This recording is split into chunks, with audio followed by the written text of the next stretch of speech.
Bonjour à tous, aujourd'hui je vous propose de partir à la découverte d'une commune que de nombreux touristes traversent pour se rendre dans l'île d'Oléron. Nous sommes en Charente-Maritime, bienvenue à Bourse-Franc-le-Chaput.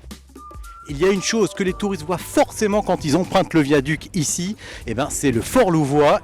Il date de l'époque Louis XIV. On est ici sur un fort Vauban qui a été construit pour protéger l'accès à l'arsenal de Rochefort. À l'origine, il s'appelait Fort Chaput puisqu'il a été construit sur le rocher du Chaput.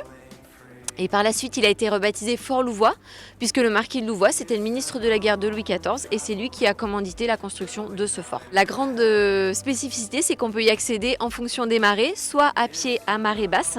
On a une chaussée pavée qui fait 400 mètres, qui nous relie au continent, soit à marée haute, on a une navette qui assure les traversées depuis le port de Bourse-Franc. On est ouvert de Pâques à la Toussaint, puisque l'hiver, il fait un peu trop mauvais pour le visiter. Il appartient à la commune de Bourse-Franc depuis les années 60. En fait, le fort avait été bombardé en 1944 par les Allemands et ils ont entrepris 10 années de travaux pour le restaurer. Et il a ouvert pour la première fois au public en 1972 et donc c'est l'association Fort Louvois qui le gère actuellement. Et on tape sur combien de visiteurs ici à Fort Louvois pendant, finalement pas toute l'année, parce que avril-octobre c'est une petite période. On est ouvert à peu près 8 mois et on a en moyenne 30 000 visiteurs sur ces 8 mois. Marrainage, je vois à peu près lié à marraine, mais qu'est-ce que veut dire l'as? Alors l'as, c'est un bateau traditionnel ostréicole. On en a un exemplaire ici. Donc c'est des bateaux en bois à fond plat qui permettaient de transporter les huîtres et de les ramener sur la côte. Quel est le rôle et le but de votre association? Alors le but, il est multiple. Le premier but, c'est déjà de restaurer ce genre de bateaux parce que c'est des bateaux traditionnels en bois qui disparaîtraient sinon, ils ne sont plus utilisés. Donc on les restaure. Ensuite, on les fait naviguer, parce que c'est important de montrer ce patrimoine. Donc on les fait naviguer dans les pertuis ici autour. Et puis ensuite, on essaie d'intéresser le maximum de personnes, y compris des jeunes, pour perpétuer cette tradition, pour les intéresser à ce genre de bateau. Et donc là, du coup, derrière nous, c'est quoi exactement ce que vous êtes en train de refaire? Alors on est en train de refaire cette lasse, enfin de la réparer. L'action, c'est quoi exactement? On met un fil de chanvre pour étancher la lasse pour pas que l'eau rentre. Alors parmi nos bateaux, déjà, il y en a 6 qui sont classés monuments historiques parce que c'est des bateaux qui ont un intérêt patrimonial.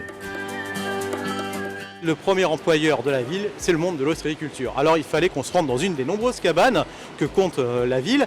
Sur Bourse-Franc, on est à peu près entre 30 et 40 cabanes, je dirais. Ouais, alors ici on est sur un des gros sites de Bourse-Franc puisqu'on est à la fois éleveur et expéditeur dans le monde entier, donc c'est vrai que c'est une assez grosse structure, mais on n'est pas les seuls. La région, que ce soit Bourse-Franc, il y a toujours eu des huîtres, ça a toujours été l'ostréiculture. Il y a vraiment un savoir-faire à Bourse-Franc avec les huîtres marines d'Oléron qui est reconnu dans le monde entier. Et du coup, c'est un secteur et un domaine qui recrute et auquel on forme des gens de plus en plus. Oui, parce que j'ai ouï dire que même le petit bip-bip de recul ce qu'on entend des élévateurs, ça fait partie, ça y est, c'est-à-dire que la saison des huîtres est démarrée.